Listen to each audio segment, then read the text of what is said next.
Hi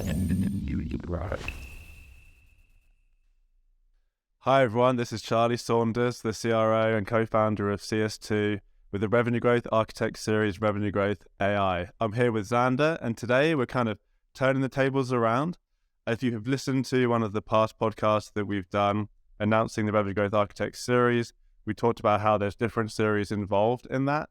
We're going to be releasing more and more. One of them is Revenue Growth AI that I'm hosting as a regular podcast series, but really as a YouTube series. If you go over to our YouTube channel, you'll see a lot of videos there on different use cases that we're exploring in AI and revenue growth. But now, today, we're just going to dive into some really interesting things that we're seeing in AI, and especially in our specific place of RevOps and how RevOps and AI are interacting and interfacing right now. It's been a very fast-paced, dynamic change over the last, I would say, 3 months. Lots of different tools being released, lots of different people kind of talking very highly of the possibilities of AI, hence why we wanted to release this series. And it's just been pretty fascinating to watch. So Xander and I wanted to really talk about what are the possibilities and where could this really go ultimately, without any constraints. Like if this really does keep on exponentially improving over time, what weird world are we going to be living in when it comes to RevOps, and what could be different? Some of the big moves, big plays that we've seen recently is Salesforce coming out with their potential roadmap, where one of the great things we saw is that you could even just converse and have a conversation, and then flows will be built in Salesforce. There's Hubspot that released Chatspot, which is an AI aspect of Hubspot where you can have that chat interface and be able to speak to Hubspot and ask for reports and do actions as well. There's AutoGPT, which is an autonomous AI using ChatGPT where you can create autonomous agents to basically just do tasks and keep on going through all of the methods of having to improve that task and actually complete that task without you actually having to do anything. Other tools like Adapt.ai, which is essentially they're trying to make sure you can have AI just interact with everything on your computer without you having to prompt it, and a ton more, Adobe, and the list just goes on and on and on and on. So we wanted to just have a kind of a wild chat on where is this all going, right, Xander? Like, where is this all going? Where is this going? It kind of reminds me of the marketing landscape, the MarTech landscape, right? And it's always like fascinating look at how many tools we have. And in 3 months, I feel like AI has a larger landscape than the MarTech landscape in such a fast, short period of time.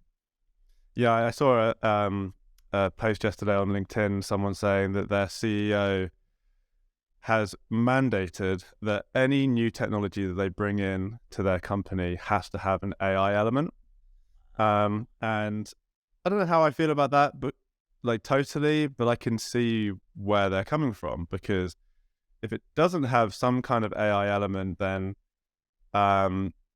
is that tool really innovating in the right way? Is it going to be left behind? Is there another tool in the same category that does have an AI element?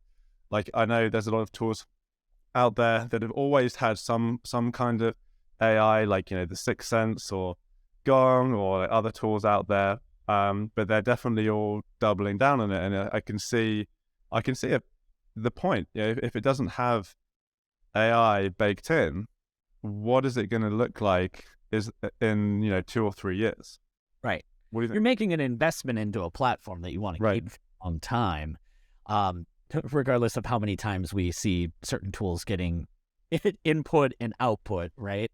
But if you are looking for an investment, and especially if you're signing a multi-year agreement, I can see wanting to make sure that you're with the team that's thinking ahead, and AI is clearly where it's going to be. Totally. And if it doesn't have that capability, how much time is going to be wasted using that tool with your team, right? So maybe if we take the specific example around Salesforce and the announcement, and there hasn't been a ton of detail on exactly how this is going to work. I just saw a GIF and a few videos and stuff like that, where you can have that chat interface, explain what you want to achieve and build, and then the Salesforce AI will just create complex flow automation for you. Now, say that, assuming that just works really well, right? And there's another CRM that doesn't do that, you could see like, okay, why would you choose the CRM that you have to do all of the pointing and clicking and thinking, and it takes you 10 times as long versus the CRM that can do it? It's like Zapier as well. I mean, Zapier even has a plugin into ChatGPT that can do a similar thing. It's just a time-saving device that can help you get there. And if a tool isn't really investing in that, then potentially there's a lot of time wasted. Yeah, absolutely. And even just thinking about, are you going into ChatGPT, or are there other tools that are going to be coming out in the next 3 to 6 months that we're not even thinking of right now? That's going to take it to the next level and the next level. So that's what fast, right? Yeah, that's where I want to go on this podcast, because I just see it. It just seems like there's so many possibilities and a future. I've never felt this before, where I don't know what the world that we live in is going to look like in 6 months, 1 year, 2 years, 3 years. I remember when we first started CS2, and even then people were talking about, is Marketo going to be like a long-term platform? Something's going to come and disrupt it. And I thought, yeah, maybe, possibly, that could happen in like 5 years or more. I mean, we started CS2 8 years ago, Marketo's still going strong, so that was even wrong. But now you start to think, actually, there could be some major disruption in how we work. If you think about the last 10 years of marketing ops, we've kind of had the same-ish tooling, pretty much, and we've interacted with these tools the same way. But if AI, all the promises that have been made here actually come to fruition, this could radically change just how we go about our job. And I think so much of the AI conversation right now is being focused on content creation. There's like it's like mid-journey. Is it, bad because it's stealing images from people? So, ChatGPT, is it good at writing blog posts, stuff like that? And I think there's not enough emphasis going on into like actually how you're doing your job. Even just like technical work daily could just completely change. Like if you're not going into Marketo and building smart campaigns, or going to HubSpot and actually building workflows, and you're just telling it, I want to build this, and it just builds it for you, that's a completely different way of thinking about how we do our job and what skills we need to create, right? Yeah, and then not even thinking about that, but like just some of the stuff that we're trying to do, right? Like having these conversations and not having to sit and take notes, but you can actually be present, and you can actually like have a conversation and know that in the background, the tool that's recording the call is also creating your action items, is also giving you your summary, and you can be present. Well, in what other ways can we find that where requirements gathering is faster and easier, where gleaning insights out of data is better? And I think that's like where my mind is going is talking at it is really great. Like I think about my voice assistant. It's kind of like that phase 1 of where we're going. But it's going to get to the point where it doesn't even require that input. Right now. So, well, I think so. Just having a thought based on what you said there. Imagine if you're having a requirements gathering session, you think about maybe an in-house role. You're speaking to the team, you're discussing what needs to be done. The AI is listening, right?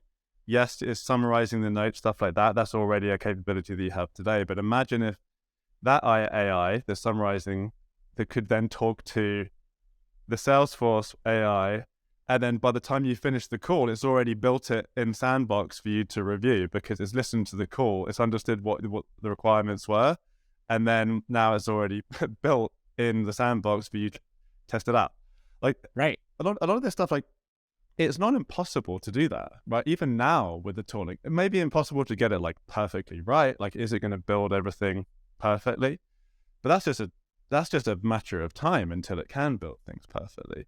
But I think a good thought experiment that I've been thinking about is, so, a lot of the pushback right now is like, okay, development, like it's coding, building complex automation, there's a lot that goes into that beyond just like thinking about like the steps of the automation or whatever. There's like requirements gathering, understanding the whole context, understanding what other automation and other things that are happening in the org that you need to build around and factor in, and order of ops and all of these different things that right now probably an AI wouldn't be able to factor everything in. It's just not there yet. But that doesn't mean it's not going to be there one day in the future. And then with AutoGPT, like if people don't know what AutoGPT is, I definitely encourage you to go check it out. I think it's the most liked or interacted with project on GitHub, like ever or something. Basically, it's a way to use ChatGPT in an autonomous way where you can just give it a task and it will just keep on working on that task. It can create new AI agents. They can talk to each other, reason about the best way to achieve the task, come up with task lists, perform actions, search websites, bring back data, all just running on your computer. There's a lot of cool videos out there on the possibilities. And yes, it's like super early, and maybe there's a little bit hype around it at this stage. But in terms of where that could go, imagine you give your autonomous AI the goal to clean up your tech debt in Salesforce, or to build really complex lifecycle tracking. It then creates 10,000 versions of itself, gets a load of Salesforce sandboxes, goes and builds it 10,000 different ways, starts talking to each other on how it's going, running thousands and thousands of test leads and contacts through, finding all the issues, keeping on learning, coming up with the best solution, and then letting you know when it's done, right? Technically, that is somewhat possible today, maybe not at that scale, where you're not going to have 10,000 Salesforce sandboxes. You probably can't have 10,000 AIs running at once, but that it's on the scale. You can do that somewhat today, right? Yeah. Or even once Salesforce launches the flow building AI, then you can do it then. So if you think about where this could just incrementally go, I mean, one way of really understanding the exponential growth of improvement here is you look at Midjourney, the AI image creation. If you look at that a year ago, it's just like random splats and it kind of looks like a dog. You look at it now, it's just this hyper realistic, amazing photograph of a dog in a suit of armor, attacking whatever. It's just amazing that just in 1 year, how far it's come. So I think we need to make sure that we're really following this, because it could really catch us by surprise how things change quickly. And at least if it doesn't, then you're ready for it when it does kind of incrementally change. It's interesting, just you saying that. I still feel like it caught me off guard, and I feel like I'm paying attention to it, right? And I was reading one of the many newsletters that I have access to right now, and they were saying the average person hasn't even thought of this, hasn't even thought of using ChatGPT yet, or any of the AI models that we have access to right now. And so it's like, it's going to continue to be important to be on the cutting edge of it. Otherwise, you're just going to fall behind. Totally. I couldn't agree with that more. And thinking through the use cases a little bit more. So, and just how it, I think it's really important to understand what I'm trying to say, where you can't, being cynical, skeptical, coming up with reasons why it's not good now is not serving you. I think it's good having a conversation around what it can and can't do. And I think we can definitely talk about the good and the bad of this. Yeah. But thinking that it will never be able to do something, right, is a little bit short-sighted. Like, I think even a year ago, you probably didn't think AI could create an actual video of a teddy bear playing a guitar and it looking like a teddy bear's playing guitar out of nothing, and if you go have a look at online, there's a new AI video creation and it can create videos that look like real videos. And that's beyond just like actual creating a static image. I even saw something crazy about AI can read people's minds now. Go fact check this, but so they got someone in an MRI, and they would show them different images, and the AI would watch the brain patterns and stuff like that, and then it was able to understand the patterns of all of the brain waves or whatever it is that's looking at an MRI. So then when the person was showed a different picture, it could kind of look at the patterns, then understand what the person was seeing, and was able to guess the picture that the person was looking at based on just looking at the MRI.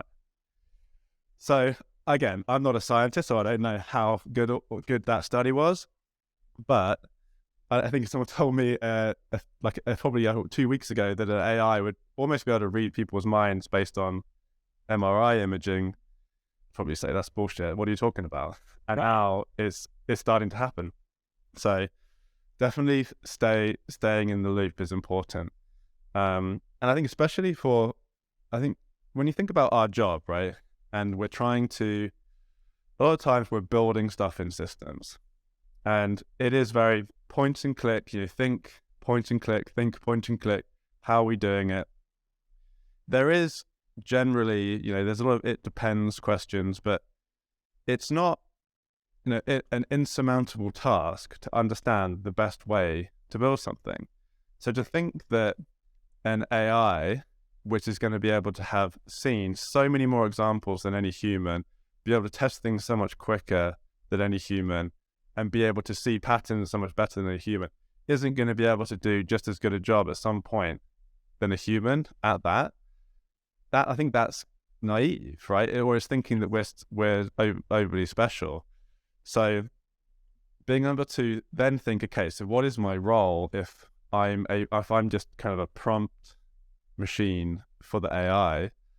Then it's really thinking about, okay, I'm the person that's going to go around understanding requirements from stakeholders, all the stuff that I think MOps people or RevOps people want to do. It's like gather requirements, understand the needs of the business, all of this more personal and kind of ambiguous, creative kind of thought experiments and exercises. And then you can just kind of take that and then have one day an AI bot build all of that for you, and test it and monitor it and make sure it's working. It does free you into that more strategic role. So kind of preparing for that, I think it would be a good move, because to me, maybe I'm wrong. It just doesn't seem like that's going to be too far away, right? When you're going to be living in a world like that. Yeah. I'm also curious though where that strategic conversation goes.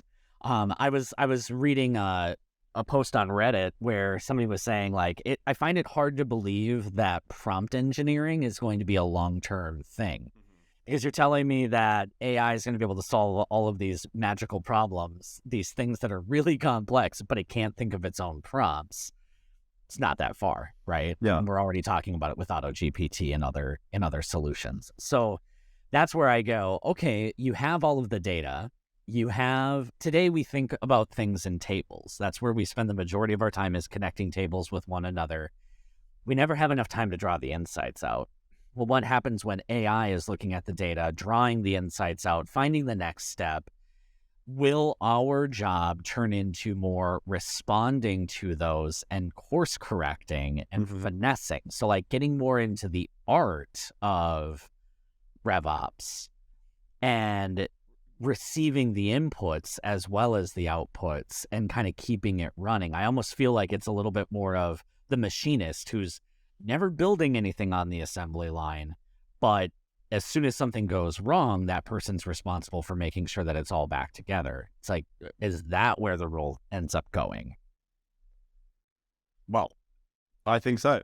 I mean, it's already happening with AutoGPT, right? So if you watch the videos on AutoGPT, someone will say, I don't know, I want to figure out how the best way to, market this product, blah, blah, blah. And then, so they will just give it that goal, maybe a couple of other goals. And first thing, it will come back to say, okay, I know what the goal is. This is what my task list is going to be. I'm going to, create a few other agents. One of them is going to go do some internet research. One of them is going to go find some influencers that could be good to connect with. I'm going to get another one to go get all of the information that we're creating and summarize it into Google Docs in your drive and stuff like that. And it'll kind of get all of these agents going out doing all of this stuff, and it just kind of runs, and you just watch it, and you can set it to autonomous mode where it will just keep running forever, basically. And if you want to see an interesting example of that, go look up Chaos GPT. Someone basically gave an autonomous AutoGPT the goal to destroy humanity. So it's currently trying to destroy humanity, and it's got a Twitter account. You can see what it's up to there, and a YouTube channel. Terrible idea. I'm calling terrible idea. Yeah, very scary, but also a little bit funny.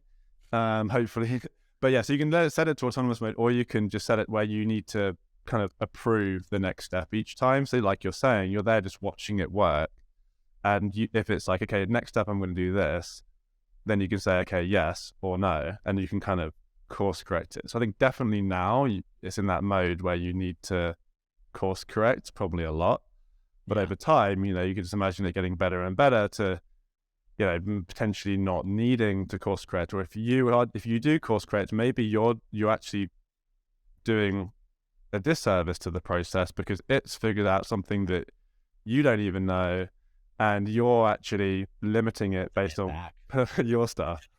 Yeah, absolutely. But I also feel like if we don't take that responsibility, that will be the question. Where does the responsibility and accountability lie for the outcome? Right. Because, I mean, we've seen this in organizations. Cheapest, easiest way is probably where AI is going to go, right? Be the most efficient, but that comes at costs as well. Either more waste, other things. So it's like just looking into the future of, if we give too much of our responsibility away, the outcomes could be terrible. So I think that that's probably where we will find a lot of people spending a lot of time arguing, this is where humanity needs to continue to stay, so that we don't get into some crazy Terminator stuff. Yeah. And I mean, the difficulty is that the momentum is there, right? Yeah. Whatever you think about AI, whatever you think about this, the momentum is heading in one direction. Tech over the last year or so has been in a big downturn, but look at all the funding for AI companies. So it's definitely, everyone's trying to push forward as quickly as possible. There's a race going on for sure. So there's a lot of excitement around it, a lot of fear in different places too, which I'm sure definitely needs probably even more fear or even more, care. But it's a train that it seems unlikely that it's going to slow down or stop. Yeah.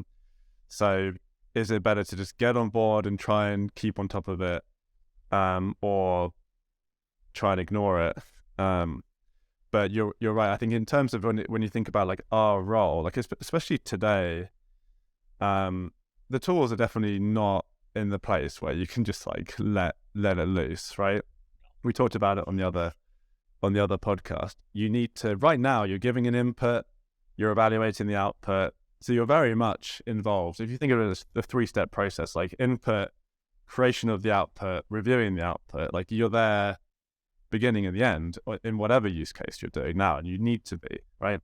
Like in my lead scoring video, you'd be there. I did another video that's coming out this week on, it'll probably, by the time this podcast comes out, it'll already be out, on building an ABM strategy.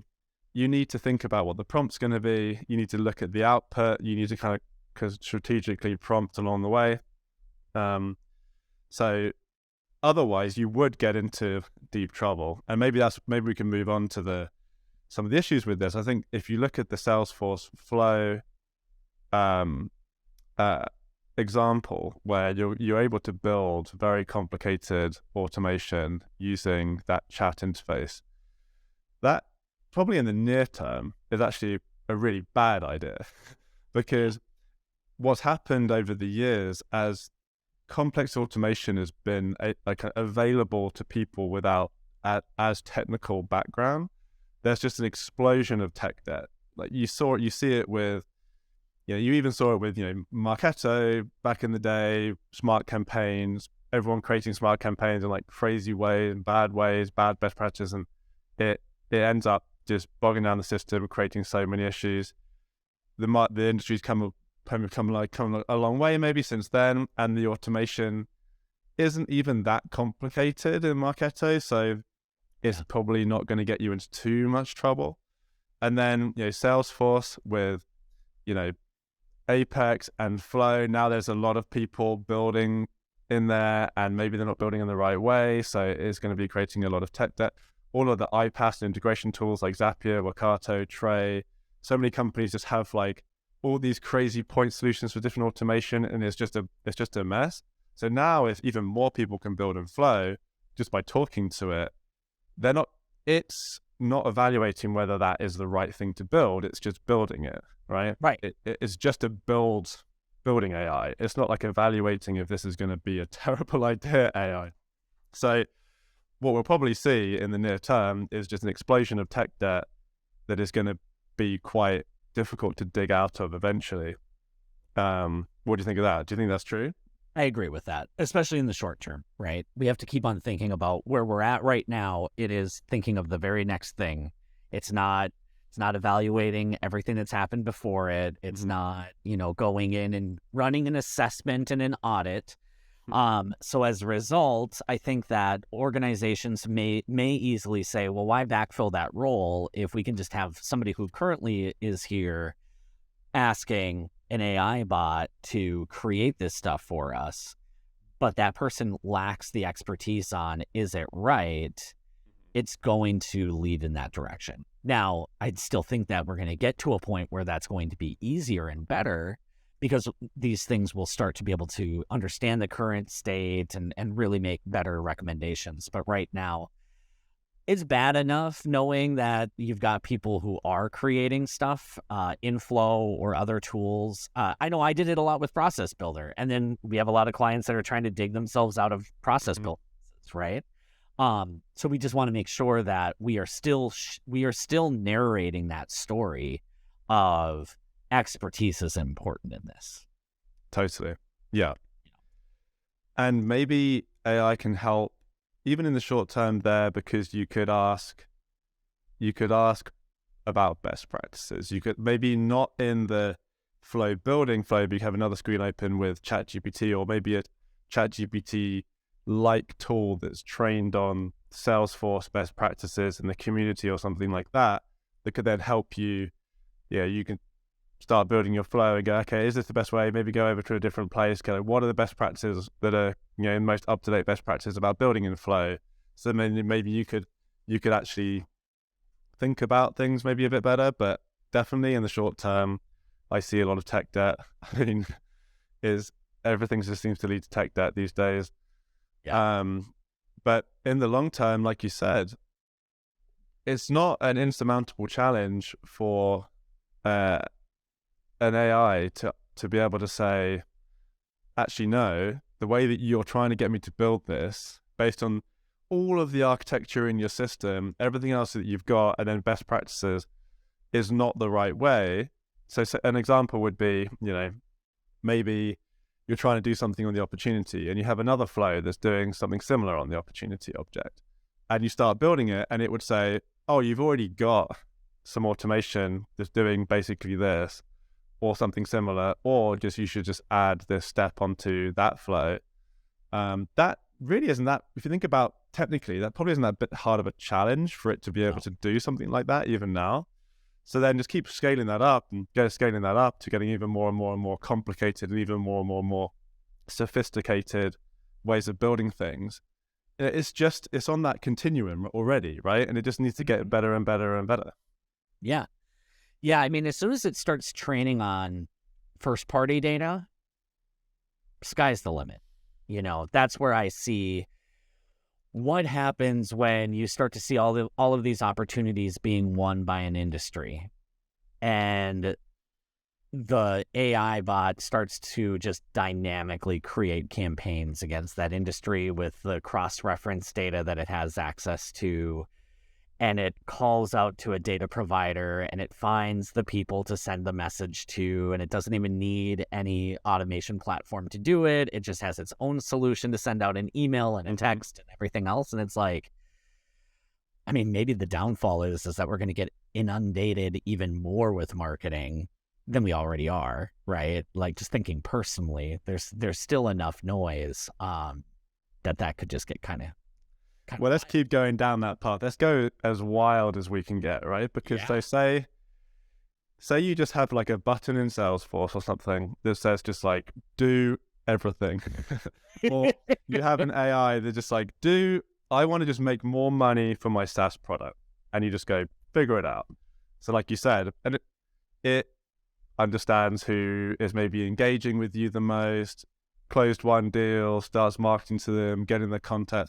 On the flip side, the people receiving the messages could also say, protect me from sales AI that does all the communicating with the AI. So our AI is talking to their AI, trying to sell the AI, and you tell your sales defense AI that the kind of things that you are interested in. So like have the conversations for me and figure out if anything's useful, and only let me know if it really does align to this. So you've got AIs talking to AIs. And then at that point, do you even need a CRM? Because like a CRM, like if you what's the point of a CRM, right? It's that's the humans to do stuff in. Yeah. But it's like a human interface into your data. If AI is doing everything, do you even need a CRM? What do you think? Like if like you said, if it's got the capability to send emails, if it can connect to data providers, if it can understand your data, if it can do actions like build marketing campaigns and, you know, set up your Google ads, do email campaigns, do your LinkedIn ads, schedule posts, all that kind of thing. And it's doing all of your sales outbound for you. Imagine it's sending email by robobots that are dynamically, intelligently responding to all of your responses. Yeah. And then it's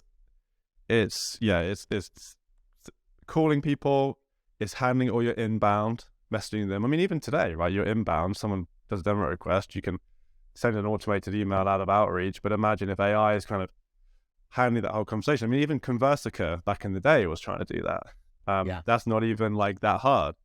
But then you keep scaling that up until you have pretty much everything just being run by AI. And then, so what's the next logical step after that? So if you don't need a CRM, you just have whatever, a general intelligent, super intelligent AI handling this. What does that mean? Salesforce is even a company? Do you even need flows in Salesforce anymore? It's just doing it all for you. So then if that's the case, what product are you trying to sell? Has that been completely replaced by AI? Like, is your product even useful anymore? And I think the way I keep on thinking about it is that if you keep on going down this path, you end up at this, there's one super intelligent AI company or platform that it's generally intelligent so it can do everything. Yes. You don't need anything else, right? Like, you don't need point solutions because it can do everything, right? And if it gets to the point where it can write its own code, it can troubleshoot its own code, it can build new products for itself. If anything else does come up, it just kind of builds a version of it for itself and just does it, right? Like how, if you wanted to have a call recording AI part of that, it would just build a call recording, AI for itself. And now you've got it doing your call recording and summarization. But do you even need to have calls? Because you're like, who are you talking to? Let's look at that landscape, right? The MarTech landscape, the sales tech landscape, like all of those things could be disabled, right? Let's look at engineering, all of the tools that are doing version control and QA and all of those things, those could all go away. So you're like, well, the whole landscape of our economy could change. Right. Now, I'm not going to pretend that I'm an economist by any means. I'm a theater major. So I want you to pretend. Let's just that. Yeah. This is a safe space, Andrew. We can just completely come up and pretend who we are. I play one on TV. Now we start talking about, entire organizations that don't need to exist. That's jobs change. You kind of go back to the physical world of just, there's all of the stuff that's happening in the ether, but like the physical world continues on until we solve that problem. Yeah. And just to clarify, I don't think this ultimate state, I mean, I'm not an expert, but it seems like that's probably quite far off. But it doesn't seem like it would be never, right? And that's why I wanted to just kind of have this conversation here, because it does get weird pretty quick when you keep on extrapolating down the path. The steps are very small, but very, very fast, because it can happen at such a scale that we can't do today, right? To take it a couple of steps back, we were talking about, believing that humans are going to know more than AI. The thing that we all lack is time. AI has all the time in the world, right? And can do it so much faster. So that iteration is kind of where we can't. Some of us can comprehend it. I can't, right? I think it's just, that's the reason why it's moving so fast. It's because it can iterate on itself so fast. Yeah. I don't know if I can comprehend kind of how the pace of this either.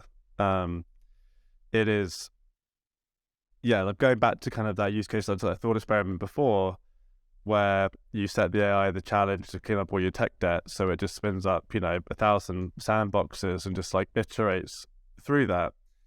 The only thing like holding that back even today, like assuming that the Salesforce flow building AI is somewhat good, the only thing like holding that back even now is just computing power to like do all of that, right? Yeah. To be able to create 1,000 sandboxes and have 1,000 AIs just tinkering away in there and running test leads through it. It's not technically impossible. It's just maybe, not feasible, like with the current, or it's just not even like a logical thing to do like right now. It's like too much. It's just too much computing power you'd need, and like it just isn't really at that stage where you can just like click a button to do that. But it isn't impossible to have something on that spectrum now. So that's where it does, like kind of like I said just a second ago, it does just like if you keep on moving through these phases, it does start to get very strange about what we're doing. And I keep on saying this, that's why I feel so passionate about staying on top of this, because I don't think we've seen a massive shift in revenue and marketing ops where the way that we use our tools changes, right? We've got new tools coming in all the time, but fundamentally they all do the same thing. They're like a database that has like an interface on it.